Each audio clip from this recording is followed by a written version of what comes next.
John Hendry alias Ujang Copet yang kerap melakukan kejahatannya pada pengunjung pasar dan pedagang 16 ilir ditangkap polisi.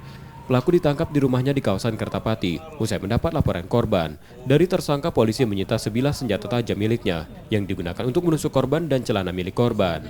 Polisi menerangkan pelaku mencopet uang pedagang di pasar 16 ilir yang sedang tidur. Korban yang terbangun dan memergoki aksi tersangka berusaha melawan dan ditusuk dengan tajam oleh tersangka.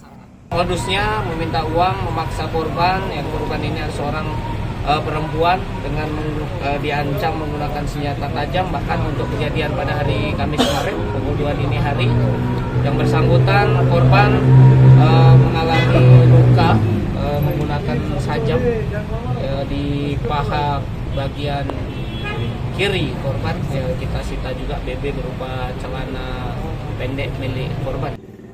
Untuk proses hukumnya, tersangka kini ditahan di tahanan Polsek Seberang Ulu 1 Palembang. Yudi Kiswanto, Kompas TV, Palembang, Sumatera Selatan.